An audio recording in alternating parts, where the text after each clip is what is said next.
Okay. And as high as what age? What's his name? I don't know what we were going to talk about, honestly.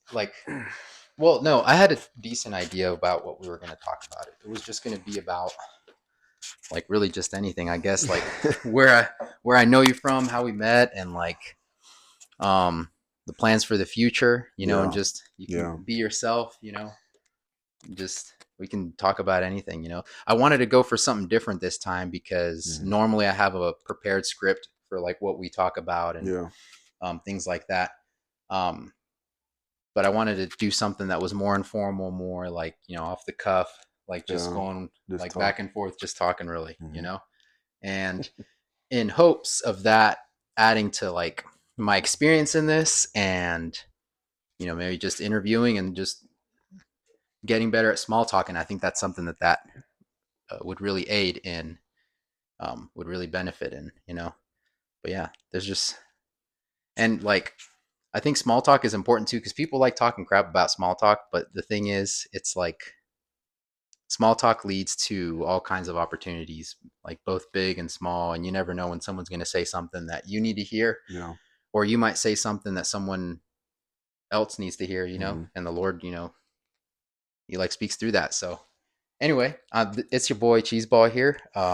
This is my buddy Nate. How you doing? Nathan Hendricks. Yes, man. That might be what the episode's name is, by the way. Welcome back to another episode of I've never really called these anything though. I guess Cheeseball Talks. I don't know. Yeah, we'll go with that. Yeah, Cheeseball Talks. My sister has a podcast on Spotify called Lori Speaks, by the way. Y'all should check that one out. And so maybe I could do something similar with the title, name, etc. for this Levi Talks, right? So yeah, tell us a little bit about yourself. Maybe where you're from. Man, so if you're comfortable with it, like how old you are. Like what you do for work, and So I'm from Burlington. Enjoy it. Yeah. Okay. I'm from Burlington. Yeah. Grew up going towards snow camp with my wife. 27 years old. I'll be 28 in 2 months. Wow. So how does it feel? It's climbing up there, man. 2 more years and you'll be 30. Yeah, be in my prime, Yeah. I am a biomedical service technician for a company called Steris. Okay. They're international, global. They idolize in like sterilization and OR integration. Okay. There's also the repair, and there's also sales, and it's a whole corporation. Okay, so like they sterilize all of the medical equipment used for like operating in the operating room, right? That's it. Yeah. Okay. Cool. That's it. So how'd you get into that, by the way? Dude, honestly, bro, it was the Lord, I think. Because I know because I was never had any experience in that field, medical field, or like any hospitals or anything. Because every guy I met that works with me, they've either been in maintenance in a hospital or done like some kind of maintenance biomedical, like Trimedics, Sodexo, GE Healthcare. Okay. And they came to Steris. So I just applied and then got the 2 interviews. Okay. And then got the position. So it was kind of the Lord really was like. So GE Healthcare, they make like medical equipment. GE Healthcare. Or do they? What exactly do they do? GE. So GE's like your. I've heard of them, but your stoves and your. Oh, okay, yeah, refrigerators and your. But they have a separate, I guess, department of GE, which is the healthcare. So a lot of your, I think, MRIs, the blood pressure. The IV machines? IV machines. I mean, a lot of them, like, the beds, do they make, like, the beds at all? Yeah. Sort of like, the adjustable beds where you got the remote and, like, so you can move back and forth and all that. So Steris does we do the operating tables. Okay. So we actually just work on those and fix those. And I think we make them. Well, Steris they bought like 5 different medical companies and then just put Steris on the logo. Yeah. And then do you have to like go out to those like hospitals to like repair them there, like on site too? Yeah. Okay, if they need it, like something goes wrong, like troubleshooting, maintenance, like replacing a part maybe, or So usually hospitals have like a third party vendor, like for their biomedical like equipment. So like it's either like Trimedics or GE or Sodexo, which is in Moses Cone. Oh, I've heard of Sodexo. Yeah, we have Sodexo as well. Okay, yeah. So P&G has like, gosh, they have like 1 million contractors that like work in there. Like. Trying to remember them all is like even like in the IT field, like within like the computer science realm, like we have our own IT specialists, but then they also have contractors that come in to do other things, like depending on the layer of the OSI model, which I'm not entirely like versed in, well versed in. Yeah. But yeah, they definitely contract out like for a lot of things, like for the ceiling tiles. For I think a lot of that has to do with like liability too, and they don't want it falling on the company and all that. So yeah. But dude, if you need to check, no, I'm turning silence. No, you're good. This is a more informal episode, as I was telling you the other the other day, but also earlier today. So if Trimatics can't fix those machines, and they call us in, and then we build them, and then it's a good company. It's a good I guess company. It's a good career move. To get in. You could start out in maintenance in a hospital, then apply to Trimatics and get in there, then go to Steris or GE. There's also I think it's called Cadena. Something like that. They're the sister. They're like our competitor. Yeah. Steris. So. Okay. There's also Steelco, I think I saw, then some other German company sterilizing companies. It's a huge company. Yeah. So, I looked them up. Work, really. They y'all stick them in like machines that like are for what, like for steam and stuff. Steam sterilizers. Yep. Yeah. So steam steril. Yeah. There's 600s, 400s, Centuries, your Eagles. You have to like do maintenance on those machines too, like the actual equipment that sterilizes the medical equipment too, right? Okay. Yeah, we have every month we get like a PM, like preventative maintenance, because there's like an estimated amount of time of which a piece of equipment fails, and so you try to make sure that excuse me, you take care of it before it gets to that point, right? So I get that. Your bigger hospitals that run 24 hours, like I think Moses Cone does, Wake Forest Baptist. CMC in Charlotte. CMC? Yeah. CNC. Oh, I've heard of them. CNC machining. Yeah. So those hospitals who cover the 24 hours, they break. Those machines break easily or need to be PM'd quite often. I think it's like 6 months. I think 6 months every 6 months needs to be PM'd. Yeah, so they keep you busy. Like you're driving around a lot. You're on the road. Yeah, I mean, going to different cities too, right? Like you're not really restricted to like one city. You kind of have to drive around. Well, I cover Greensboro area, so Moses Cone pretty much is my primary account. Our district, though, in a whole covers from Johnson City, Tennessee, Bristol, Tennessee, down to Hickory, Charlotte, Winston-Salem. Wow. You had to go out to Tennessee too? I did last month. Okay. It was a training though. Yeah. And, Mebane, regional. Yeah. Then up to like Eden, Reidsville, Danville, Martinsville, Roanoke, Lynchburg. So that's our kind of district. Yeah. It's pretty areas up there too. Like very hilly, like Virginia too. I used to have go to counseling up there for that, but it's pretty up there, especially Lynchburg. You got Liberty University up there. You get a ticket too. Yeah. I got a ticket. Oh, really? Yeah. Dang. I mean, because I'm not used to because like in Virginia, it's like 55 and it's 45. Oh yeah, 70. It's such a rapid jump down. When you're there's cops on every corner. Yeah. You're driving, so you're not really paying attention to what you're doing. And the cop was nice though. He was doing his job, so he is like, "Hey man, just just pay the ticket." Yeah. I wave it down to a couple. I was speeding. Yeah. I'm talking the mountains. I mean, it's crazy. Yeah, I got a ticket in Graham for speeding as well. I think I was doing 83 or something. And but he reduced it to an 80 and a 65 or something, and then I paid to get it reduced again. So we're sponsored by Pepsi. Oh yeah, dude, that'd be really cool. Yeah, we're not, but no. Cool. Unofficial sponsor right there. Bubbly, Bubbly's pretty good. So is Pepsi, Coca-Cola. Or that Coke for a little bit. Yeah, I think. What's my favorite soda? It's probably Dr. Pepper, honestly. To this day, I would say so. This barbecue Sprite. Sprite? Barbecue. It's called barbecue Sprite. What? Dr. Pepper's barbecue Sprite? Yeah. Why is that? Because think about it. It's like Sprite with barbecue sauce in it or something? I hadn't thought about it that way. Oh, snap. Barbecue Sprite. Okay, cool. Well, you were also so not to get off topic or nothing, but you were in the Army, right? You served, dude. Yeah, I was in the Marines for 6 years, in the reserves, and that's kind of how our friendship like took off, and we just had a lot of the same sense of humor and like just this very similar thought processes, I think, like when it comes to just various things in life, I think. Yeah, that's cool. So why didn't you re-enlist? Oh man. And you don't have to answer that. Yeah, no, it's good. I'm all good. So yeah, that's the next question, right? Yeah. I got out for love. Okay. Quote unquote. Yeah. I'm with her now. No.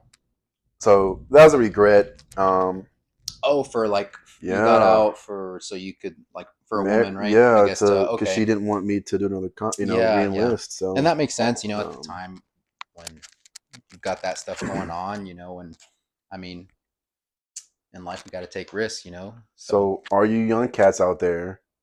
Oh, don't get out of the military for love unless you're already married.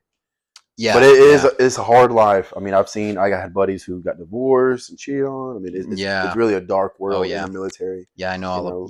It's not Captain America, Superman. It's like the Watchmen. It's dark and drugs are involved, alcohol, fighting. I mean, it's prison, and so the militaries are really definitely yeah. There's good and bad people in the military. I mean, you've got like people get in trouble. That's why you have the the UCMJ, the Uniform Code of Military Justice, which basically enforce it. They have their own like criminal justice system while you're in. For those of you that don't know, and so when you get in trouble in there, you go to, and if you get convicted of anything, you get sent to the brig, which is like its own like military prison. But and I saw several people that were in my platoon or just in my unit that got in trouble and got sent there and stuff. And it's different. It's wild, too. But yeah. Was it Fort Leavenworth? I think it's in Oklahoma. I don't know, is that for everybody? I think Marines, so. Yeah. I don't think it's just that one. There might be another one too, but I don't know. Yeah. Did you know that apparently? So when I was in 29 Palms for like 10 months, for like comm school, like communication school, they told me there, at least my platoon sergeant, he said that 29 Palms is the #1 base where like Marines get discharged from the Marine Corps from. And it makes sense because there's not really anything to do within a 2-mile radius. Sorry, not 2 miles, 2 hour within a 2-hour driving radius in any direction. And there's really nothing to do. It's in the Mojave Desert. You have like, it's just a bunch of crack houses outside of the town, and it's always like whorehouses and just like all kinds of just bad juju and all that. Yeah, any big city outside of military base is going to be crappy. Yeah, for real. I think the only one that's decent is maybe like the Air Force bases. Yeah, and then like I think Fort Carson, Colorado, which is the Army base. Oh, okay. So I think, and that's beautiful out there. Like, So where's Fort Carson? Colorado. Oh, okay. Yeah. Okay. Yeah. Yeah. Well, I've heard Pensacola is really nice too, like the Navy base down in Pensacola, Florida. Probably, They say that like the waters are really pretty too, like clear and crystal clear blue. It's wow. I got out for love. Yeah. Okay. I get that. No, I think I got out because like I didn't get promoted in the way of which like others did. Like other people were, getting E4 or E5, corporal sergeant. And me, I was still a Lance, terminal Lance E3. And part of that was my fault. But then the other part of it was just always a lot going on in my life at the time. I was still married. And not to blame it on other things, like other than myself, but there was like a lot of other things going on. And so I just felt like, and then with court, which I'm still going through, I didn't think that I was being called to re-enlist at that point, because then I'd be under, if I were to re-enlist, the Marine Corps is like so small. You see a lot of people that you went to boot camp with. If they stay in later, like afterwards, years down the road, it could be like some dude that lived in New York or something. I've reconnected with people that lived on the West Coast, like California, Washington, in the Marine Corps. Like several years later, like I would go to like an annual training, that 2 weeks out of the year. And I reconnected with a ton of people that I had met like in boot camp and like years prior, and they were like still in, but now they were like higher ranks than me, you know? Yeah. And so there was also that aspect too of like, for various reasons, because I didn't get promoted the way I wanted to, I was still dealing with a lot of the same, ridiculousness that you deal with as a lower ranking enlisted service member. But now I'm older, you know, I'm like in my mid-20s at this point, right? And I'm still being like forced to have to be within the same crowd that like the 18, 19, 20-year-olds, you know, but now I'm much older than them, but we're the same rank. And it's like, it's hard to explain that, but to people that have been in, you know, I think that's the beauty of growing up and the beauty of time, really. Yeah. Because, you know, if you knew me when I was 21, 20, I'm a different man than I am now, you know, 27. And that's only that's a short time. Oh, definitely. But you grow and you learn and you cry and you struggle and you have good times and bad times. So I'm definitely like, even from 2 years ago, I'm like a different person than I was 2 years ago, even. And I just have like a completely different outlook on life, on dating, on like how I communicate with like women too. We also live in different times, so it's like we're dealing with a different generation, you know. And I'm part of that generation too, so I'm guilty of some of it as well. But I try not to. There's also some things that this generation does that I don't necessarily agree with when it comes to dating, but that's like a whole nother topic, you know. But like, as you were talking about, like with time and, you know, as long as we're always trying to be a better version of ourselves each and every day, you know, and trust in the Lord and like, you know, that is like, that's truly how one is transformed. I believe that, you know, the Lord, meaning, you know, the God of the Bible, you know, Elohim, you know, Jesus, Jeshua. So Yahweh. Yeah. Yep. Emmanuel. Yeah. Yeah. But all right, we're up again. When they post about UNC game. Oh, but yeah, we'll have to check that out. Yeah, that'd be cool. UNC football. Oh, football season's going, like, starting up. Yeah. Baseball season was really fun. Like, I haven't actually been I hadn't been to baseball games yet before. And then this summer was like the coolest experience because I was able to start going to baseball games. Burlington Sock Puppets, by the way, like, team that you should root for. But absolutely incredible experience, you know. They've got like, and then in between halftime, the halftime show, like just sumo wrestlers, Tyrannosaurus Rex is like fighting each other like out there in the field. I don't know if you went to any of those games. What game was it? The Burlington Sock Puppet games. I went to like one. The baseball games. Yeah, I went to one. Bro, they were really fun. And then peanuts and, like, you know, food, like the wings, their food was great, you know, like beer, obviously, you know, I don't condone getting drunk, you know, but, you know, I drink sometimes. So, but it was great. Definitely a wonderful experience, you know. Are we back up? I don't know. Oh, we are. Okay, cool. Yeah, we are. Just wanted to verify that. But no, yeah. What was I gonna? Oh, I figured I should bring it up. So as y'all know, like 2 years ago, well, no, so I'm recently divorced. But I have been separated for over like 2022, July 31st, approximately. Yeah, it's coming up on, actually, it has been 2 years since my separation. But yeah, getting back out there in the dating world has been like weird. You know, it really has, like, you know, because it's like when you're in a relationship, you don't realize how much, you know, the dating world changes, you know, because it's like you're not really a part of that. You're not like that. You shouldn't be, you know. Yeah, you should dating, right? Yeah, you should be loyal. And so, getting back out there was like, it was a little strange, you know. There was a part of it that was exhilarating, sure, but then it's like now, as a guy, you got to be careful, and, you know, it's almost like, you know, with the dating sites too, and, you know, approaching women, and, you know, and maybe this is something we could get into in like a different video or something like that, but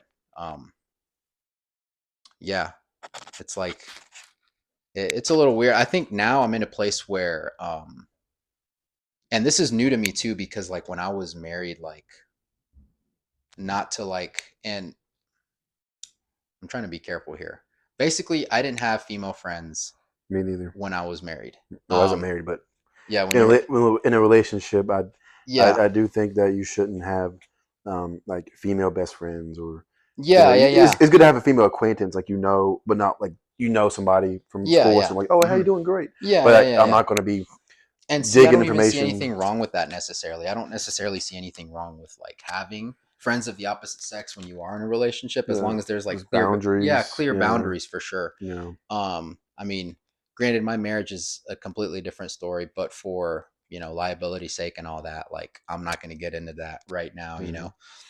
Until all of that is over and done with. But um, just where I stand with it, as far as like friends of the opposite sex and some like all that. But now that I'm single, I think it's really cool that um experiencing that now, like having like several female friends, and just like because it also helps me understand the opposite sex too, Yeah. and their perspective, and it's helped me like not generalize as much, and that's, I feel like that's being pushed a lot on Yeah. social media, like, oh, Yeah. men this, or oh, women that, Yeah. and it's I think, like for me personally, like my girlfriend was my best friend. Like, mm-hmm, mm-hmm, so yeah, I would want to tell her everything about my life, what's going on during the day, what yeah, she's going on in the day, mm-hmm, really spend time with, that one-on-one with your significant other. And then, so like, if someone was like, oh, check out such and such, she said she wants to hit you up. I'm like, no, mm-hmm, like I already have a female best friend. It's my yeah, girlfriend. It's my girlfriend, yeah, yeah, yeah, So, I mean, but I can see,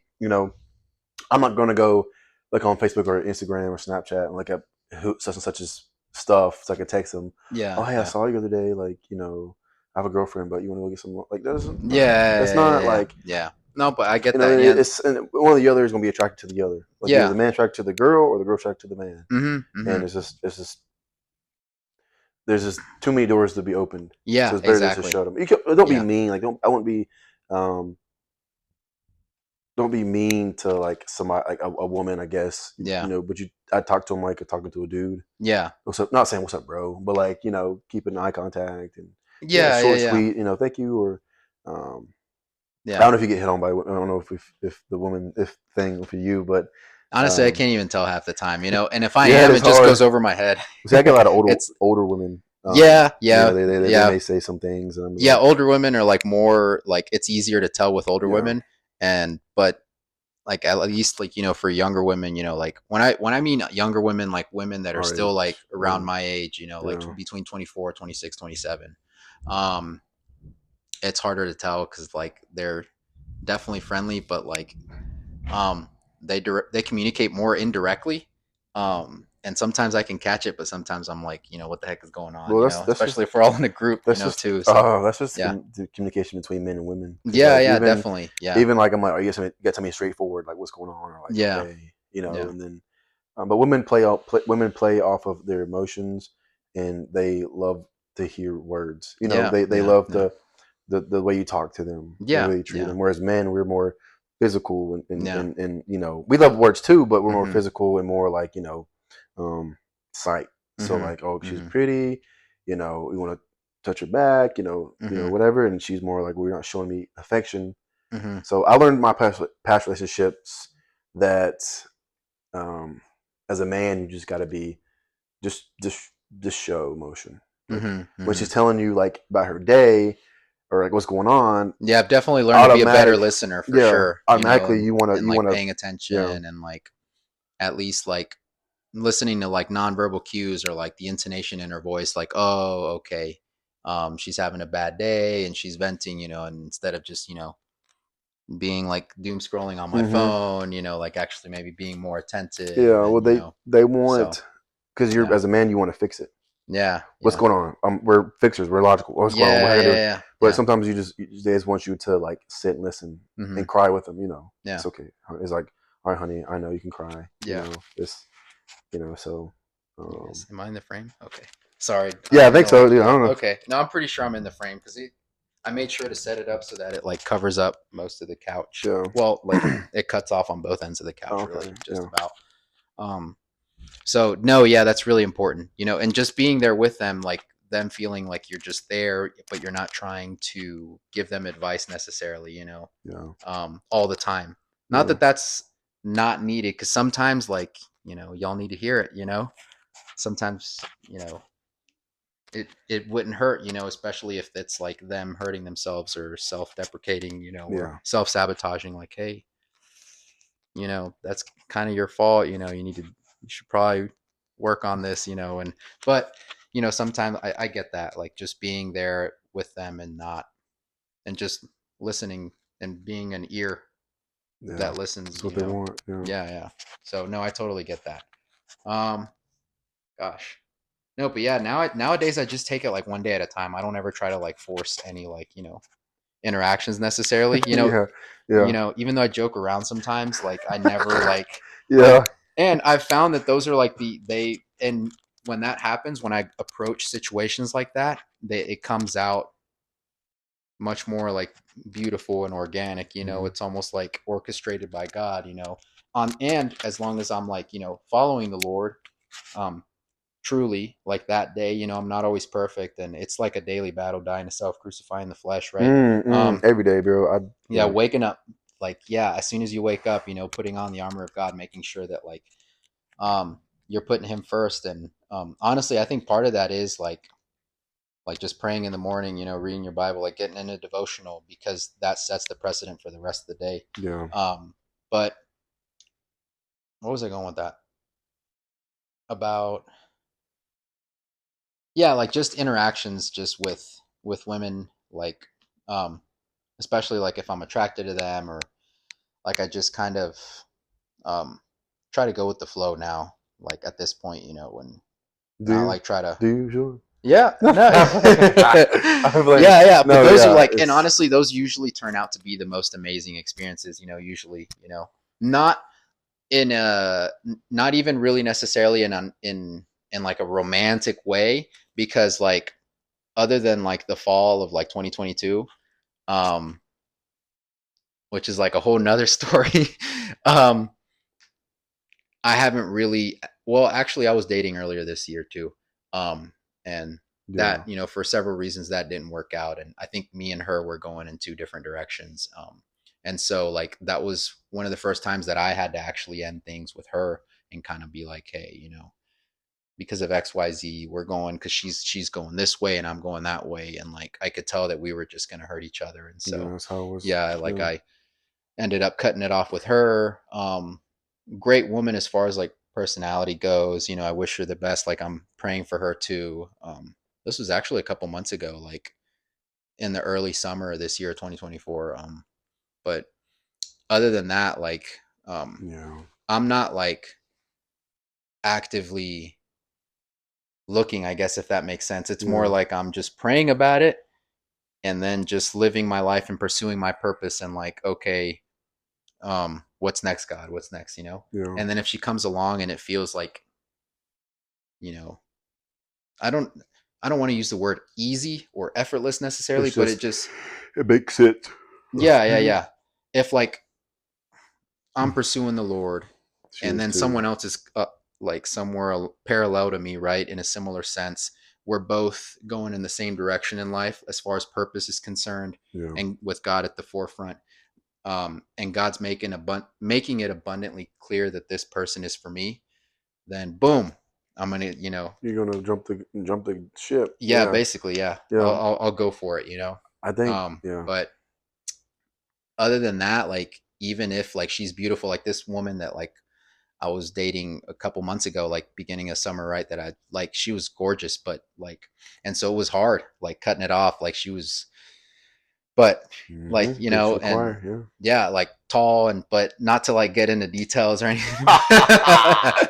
This man's just like, we were the same age, and like we're also like, if I'm not mistaken, 25, 26 anyway, like, but we just were not going in the right direction, ultimately. And it didn't look like the way that I just described it. We're both like pursuing the Lord. We're both going in that direction. We're both like pursuing purpose rather than putting a person first, and when a person comes before God, then that's when trouble comes every time, I think so. For me, like, I was like, my past relationship, I was struggling to find out who I was with the Lord, and playing with her emotions, and it was all my fault. Like she was a great girl. Like it was me trying to figure out like, okay, what is my life in Christ? Yeah, Like, yeah. and then for so many times I tried to run her from Christ, and, and then said, oh, I don't believe in Christ, and I know I messed her up like mentally of like coming back and leaving, coming back and leaving, and then I just that wasn't fair to her. So it was. I know as a man, like I own up to like I made my mistakes. We had good times, but I know it was me. It was my fault too. The way I treated her and myself even. So, but now it's like walking with the Lord and having peace. Yeah. And then I pray and hope that she finds somebody who wants to treat her better and believes what she believes and is there for emotionally and mentally. But now it's like, all right, now I'm walking with the Lord, and I'm striving to be a man of God every day. Yeah, boom, there you go. If a girl comes, she comes. It's not. I'm not really rushing anything. Like you said, it's going to be. It's going to be comfortable when you meet that person. It's going to be comfortable. It's going to be, oh, this is of the Lord. Yeah, definitely. Yeah. You're going to have peace in that decision. In that walk, like with this person, and when y'all interact, it's like.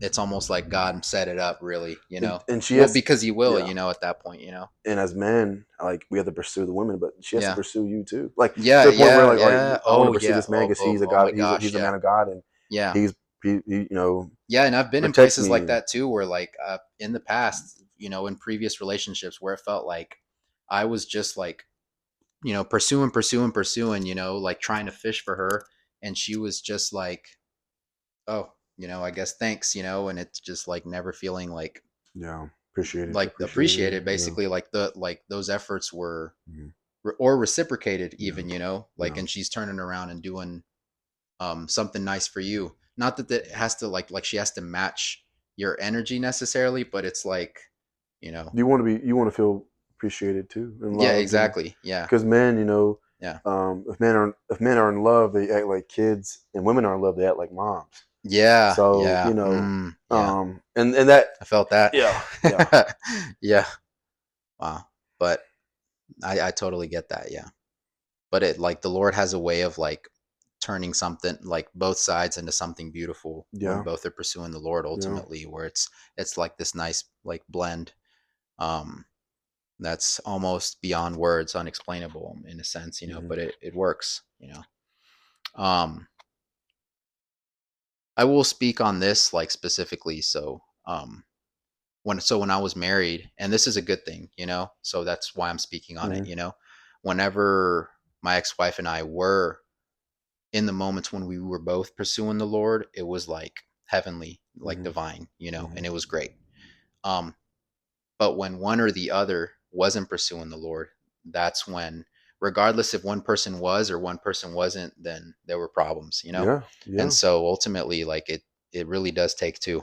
One person could die to self, but that doesn't mean, and in hopes that like the other person will seek righteousness. But if both people are not submitting to the Lord, and both people are not like putting in that work, then it's not going to work. How can two become one? How can two be together if they don't believe in the Lord? Both pursuing the Lord, both believe in the Lord. That's why the Bible says don't be unequally yoked. That's a big thing of somebody said unequally yoked. I'm buff, dude, so you're good. It was a joke. Some girl was like, oh, I'm ripped, so we're both. But anyway, unequally yoked in the fact that she doesn't know the Lord. Even if the guy don't know the Lord, then it's not going to work. Because it's easy to fall into the flesh of the sin. It's easier for me to fall into the flesh with the girl, than her to, me to lead her to Christ. Because it's so much easier to fall into sin because we're sin. We're born in sin. It's good. Sin's fun for a season. It's tasty. It's like well, I know the analogy that I was using with a good relationship was it's like oatmeal. So like oatmeal, you have a relationship with a girl and it's hardening and it's what you say something? No. It's I'm like trying to follow. Yeah, it's hardening, like it's there, it's not going anywhere, you can upside down, it's not gonna fall out. It's solid, it's oatmeal, and then something else, maybe like ice cream. Like, okay. Like it's good. It's running, it's got cherries on top and it's gonna melt. It's not gonna last forever. So that's like, I mean, the way, I'm guessing with sin in our flesh. Like it looks like it's ice cream. Oh, it looks good to do. Because I mean, we're human. That's why it's so good. It's so important to like start with solid foundations. You know, like Pastor Mark was saying earlier, to like building your house on the rock, right?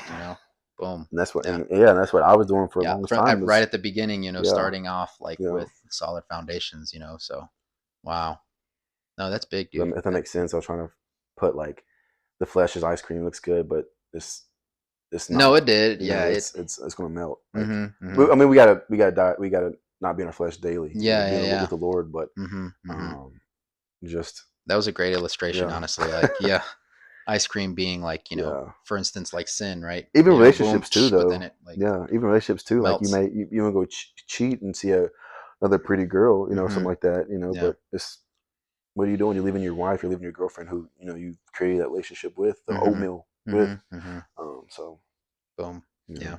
You hit the nail on the head with that one. Wow. Yeah, that's cool.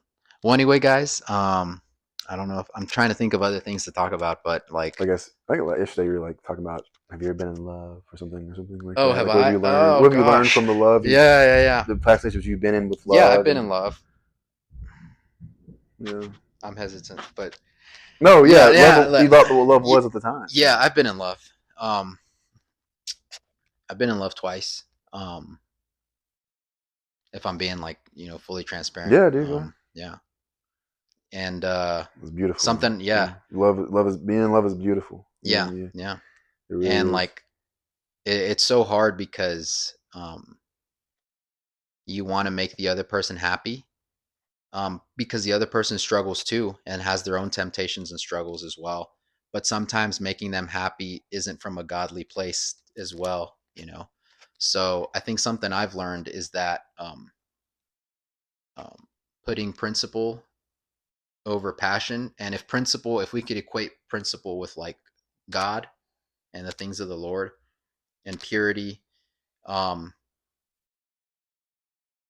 both of you are equally yoked, meaning like both of you are pursuing the Lord and like trying to actively put Him first in the at the center of the relationship, then that leads to like so many blessings. The Lord said that He came to give us life and life more abundantly. So, and that's part of that.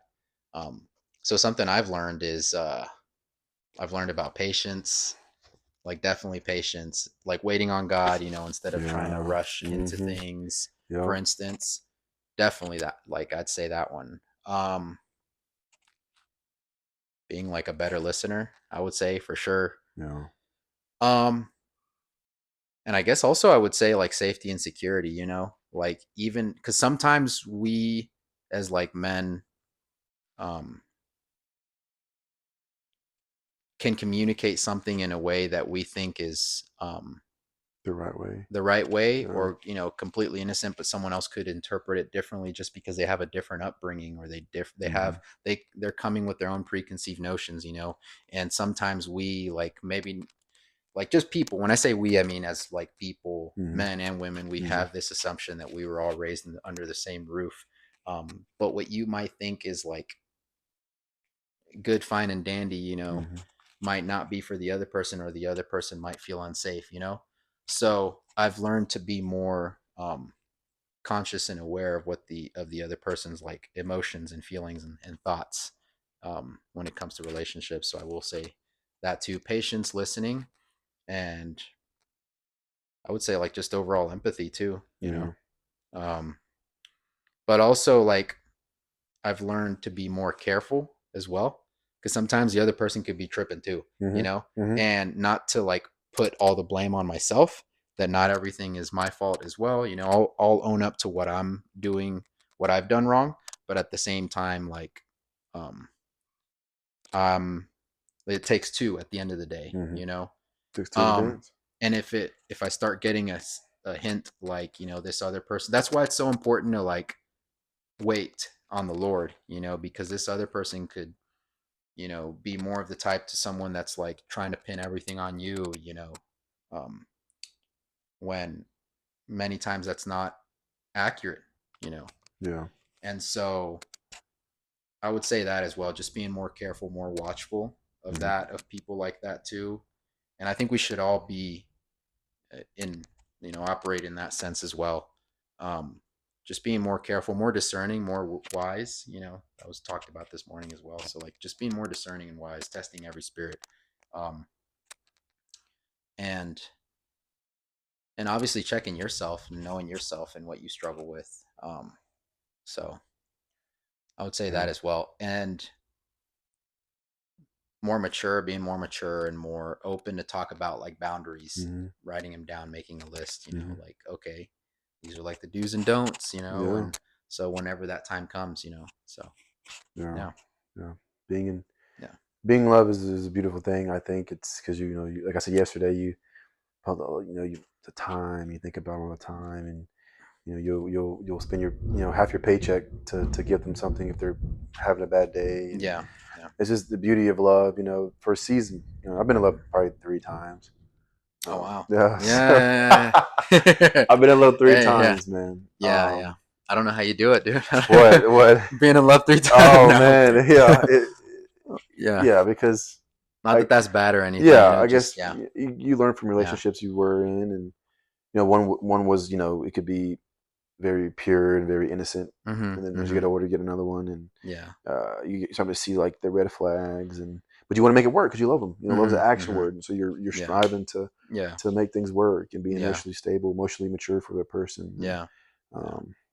That's really important too. And as a guy, that's like you're more, because I believe in gender roles too, and like not that we can't step into the other person's roles necessarily, but like as a guy, you can't like you're expected to be more of that like emotional anchor and ground for like the woman, for instance, and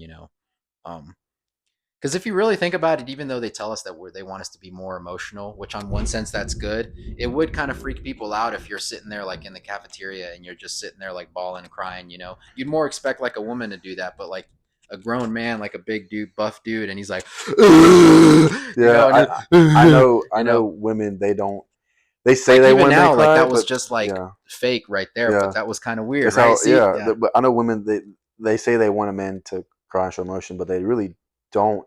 If the woman has a bad day, she's showing emotion. The man, I mean, she wants the man to be like, "It's okay, honey," or "It's gonna be all right, honey," or "We'll get through this, babe," or we cry by ourselves. We cry behind closed doors. Oh, definitely, bro. Like in the car or something. We don't like want to 2 weeks ago, I was like ugly man crying like in my bed, like just like working it out with God and just in prayer, and just like I had my cat with me, and he was like Achilles. He was like helping me out. He's like, "It's okay, bud." It's okay. Yeah. But no, I totally get that. Yeah. It was a very good conversation, dude. Yeah, dude. I mean, I feel like it was there's some good topics, most about relationships and love and bro, the Lord, and I guess you want to ask what the future was I guess you wanted to ask the future. What's the plans for the future? Oh yeah. Why not? Yeah. What are the plans for the future? I'll speak on them for myself too. Do you want to go first? Go ahead. Go ahead. Yeah. Gosh, the plans for the future, honestly, are to like grow this channel first and foremost. Like obviously, like clean, godly content. And sometimes I haven't done the best job at that. Just with like as far as like viewership goes, and like because there's a lot to take in, like to consider as far as growing a channel. And sometimes people can grow something in not so pure ways, or in the best ways possible necessarily. And so I always try to be mindful with that, mindful of that. But I believe that like if we're putting the Lord first, then like he has a way of blessing all of that. That if he says if you abide in me and I in you, ask for whatever you wish for and it will be granted. So and I believe that, like truly, like genuinely. He's done some amazing things in my life, and took care of me in jail too. That's another story too. But so I'm shooting for transparency here, like on the channel. There's obviously stuff I can't talk about just because I'm still going through it, like some court stuff, for liability's sake as well. But I also want to be respectful of other people, and I'm not here to like talk bad about other people either. I'm just here to inspire positive change in other people, through biblical ways that I don't believe are like outdated either, that are still very much applicable in our day-to-day lives, if applied in the proper, correct way. So that's ultimately the plan.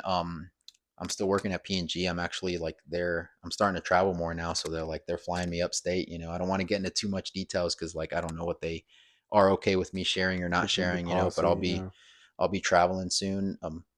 Like actually I have like more than one trip planned through the company. So that'll be pretty cool.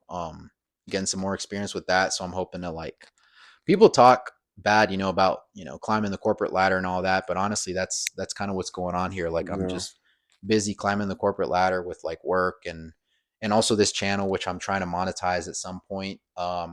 And just get closer to my church family at New Life, honestly, and like grow with them and love on them and maybe receive some of that love back, which I have, you know, and it's gone both ways. And, you know, I love all of them to death. And, yeah, that's ultimately the plan, is to just grow in the Lord.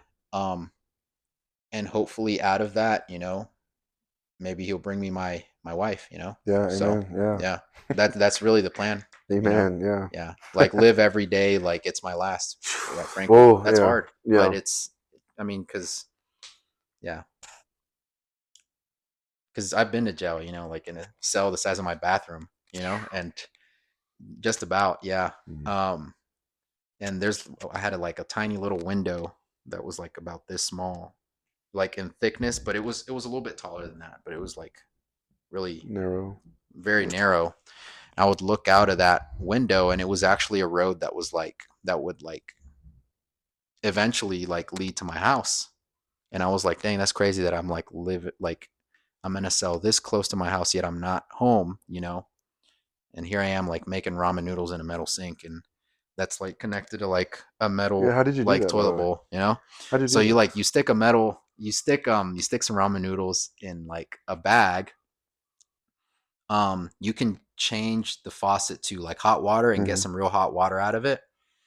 And you fill that bag up with hot water, and then if you have another bag, you stick it in another bag, and then you clog the sink, like not like clog to the point where like you're messing with the plumbing, because like you can't really clog the sink because it's like it's got tiny like holes in it so that you can't clog it. But you cover up the bottom, and then you fill up the sink with hot water. So then there's like 2 layers of hot water within like the ramen noodles. Boom, ramen noodles. There's hot water in the bag of the ramen noodles, and then there's like, and now it's underwater in the sink as well. And yeah, that's how you cook them. So yeah. They also don't really turn off the lights, so you kind of like you're sleeping and the lights are on, you know. So, but do they dim them? Yeah, they do dim them some, but like it just, yeah. But in some ways, I was like closer to God while I was in there than ever, you know, before. Like I was reading about like Joseph and Potiphar's like wife and and all that, like the day before, getting arrested, the second time, and boom, that happens, and it was almost like I could sense it before it happened anyway, you know. And on the second day, you know, a correctional officer, like, so someone, I don't know who he was, by the way, either. Like he just walked by and he was like, "What are you doing here?" And he was like, "Hang on a second." Then he walked away, and I had been like praying that whole day, and just asking the Lord to, you know, get me out of here somehow, you know, that I wasn't supposed to be in here. And next thing you know, he pulls me out of like my cell, like on that second day, like back when I had been transferred from like Guilford to Alamance. And he ended up giving me like the whole cell block for like the rest of my time there. With the exception of like the very last day, if I'm not mistaken, I got put back into my cell just for a couple hours before I got pulled back out and released. But so then I got pulled out of that cell. I was given the whole cell block, while everybody else got to stay like within like their cells. And I got to meet some really cool folks there, that I was able to pray for, honestly. Like this guy named DeMarcus, who actually used to go to like our like New Life, actually. Wow. 2 other Hispanic dudes that I was like praying for as well. And I got to go like cell to cell, like just kind of getting their stories. And there was another guy named Angelo, and I got to pray for him some, and just talk to everybody there. But it was like surreal. It was almost like God ordained in a sense. It was um I don't know. It sucked, but it was also like eye opening. eye-opening and incredible at the same, and like divine, you know, like serene, like just like it was like I was like closer to God than I've ever been, like when I was there. And yeah, I just got to pray over some folks there, and I got to like connect with God more there, and I was reading a whole lot. And the cell block, by the way, that like I was in, like once I did get put out there on the cell block, there was a whole lot more space, and I was able to like, you know, stretch out and maybe do some more jumping jacks. And I also got access to the phone and the showers, which pretty much like 24/7 because I was out on the cell block. And then there's like a tiny TV up at the top, like, but it's like really small. But it kind of like helps so that there's like some noise, you know, like white noise, if anything at all, you know. So yeah, but it was definitely a wild experience, like eye-opening, very like humbling, very but I'm grateful for it nonetheless, you know. Obviously, like I was mad at first, you know, that I was there, but then it was like the Lord was like made light of it somehow, you know. And I was like, I remember reading about Joseph and Potiphar's wife, about how the Lord was given favor. I mean, Joseph was given favor over like, you know, the other inmates. And then like, it's like when I got put out on that cell block that like second day, if I'm not mistaken, because I was there for like 5 days approximately. I'm trying to be as accurate as I possibly can.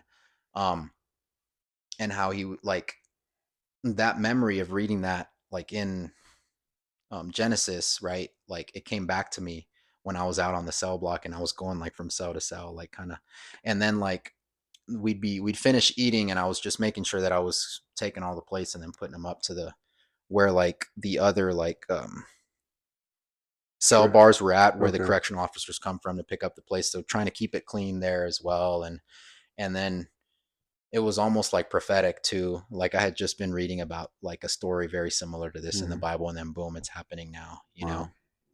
But it was like the Lord, and that was like almost like confirmation that God was taking care of me even in there. And it was incredible. Like, no, it sucked, but it was also that part of it, you know? Yeah. That, like, you got to have some, you know, reassurance from the Lord. I don't know if I ever told you that story, but yeah. Yeah, crazy. dude, it was, yeah. Me. Yeah. I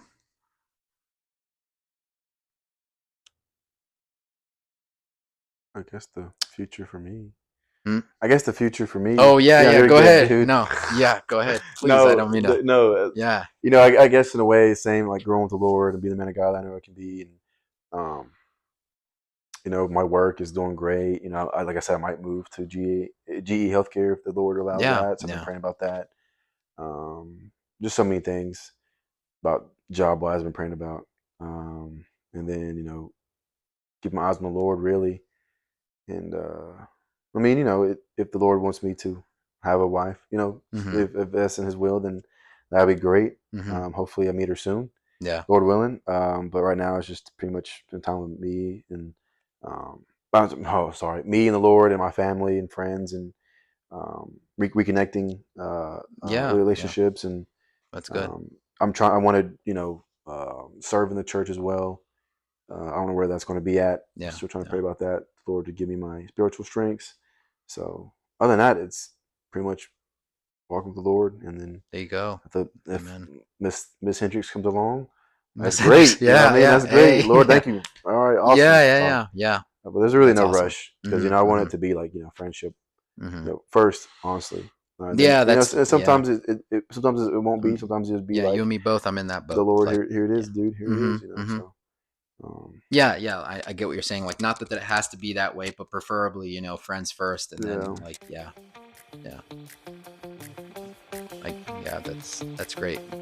I definitely I can resonate with that.